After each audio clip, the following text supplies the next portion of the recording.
Pemirsa, kebanyakan masyarakat Indonesia merasa percaya diri akan bisa hidup nyaman di masa pensiun mereka. Nah, namun apakah sudah diimbangi dengan tindakan yang tepat? Persiapan pensiun masih bukan prioritas. Itulah topik perbincangan kita tentunya dalam Cerdas 5 Menit. Dan bersama saya Chandra Dewi di studio Metro Manulife telah hadir Bapak Nur Hasan Kurniawan atau Pak Nanang, Chief of Employee Benefits dari PT Asuransi Jiwa Manulife Indonesia. Selamat pagi Pak Nanang. Selamat pagi Mbak Chandra. Pak Nanang, ini masyarakat Indonesia rata-rata optimis Pak, bisa hidup nyaman di saat pensiun mereka. Tapi sepertinya kebanyakan juga tidak melakukan tindakan yang tepat untuk mempersiapkannya. Pendapat Bapak setuju? Berdasarkan survei yang kami lakukan, jadi Manulife melakukan namanya Manulife Investment Sentiment Index, dan kita baru saja melakukan untuk kuartal kedua. Itu kita mendapat hasil bahwa 97% dari responden kami merasa yakin, jadi 84% merasa yakin bahwa pada saat pensiun mereka kurang lebih memiliki dana sekitar 70-80% dari pendapatan terakhirnya pada saat mereka pensiun.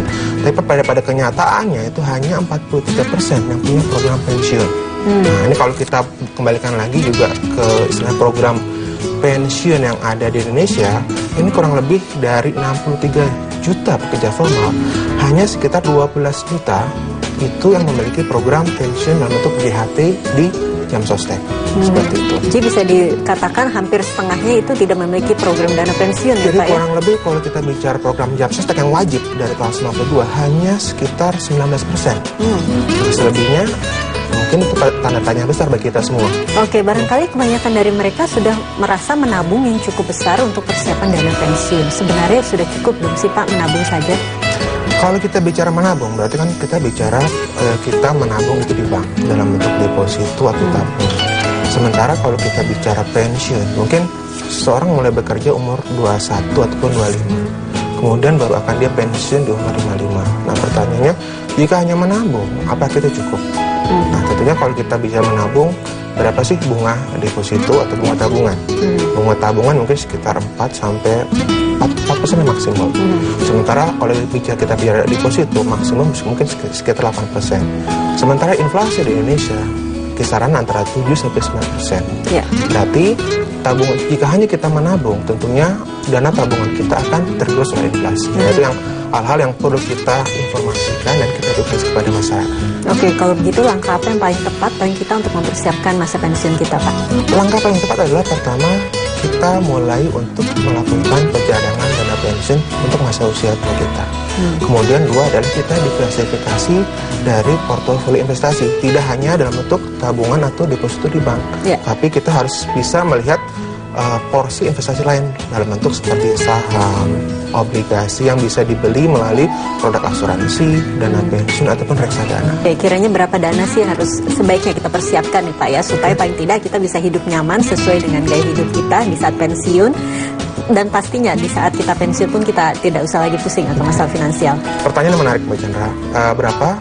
Itu kembali kita tanyakan berapa umur kita untuk mulai mencadangan dana pensiun. Semakin muda usia pensiun, bukan usia pensiun kita, usia kita mulai untuk mencadangan dana pensiun, maka semakin rendah dibandingkan pada saat kita mendekati usia pensiun, maka tentunya tabungan yang kita harus hidup semakin banyak. Nah, namun ini Pak Nanang ya, saat kita masih berusia muda, baru bekerja, biasanya untuk mempersiapkan pensiun ini ada keengganan, rasanya masih jauh ya Pak ya. Pandangan dari Pak Nanang bagaimana? Saya setuju dengan pendapat dari Mbak Chandra. Karena kalau kita usia muda, kita lebih terlena melihat apalagi gadget terbaru.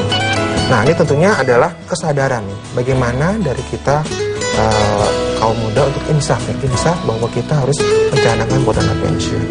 Mungkin kita kalau kita belum bisa mulai besar dulu, kita bisa mulai umur 21-25, kita mulai dulu lah 7% untuk pencadangan dana pensiun. Nah, nanti begitu kita sudah mau memasuki dana usia pensiun, baru kita double. Mungkin di 40 atau 50 tahun dari 7% menjadi 14%. Baik, Pak Nanang, yang penting ada mempersiapkan dananya sedini mungkin ya Pak ya, untuk masa pensiun kita. Terima kasih banyak Pak Nanang atas waktu dan juga informasi yang diberikan.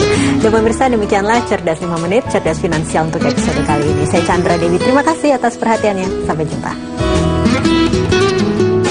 Dipersembahkan oleh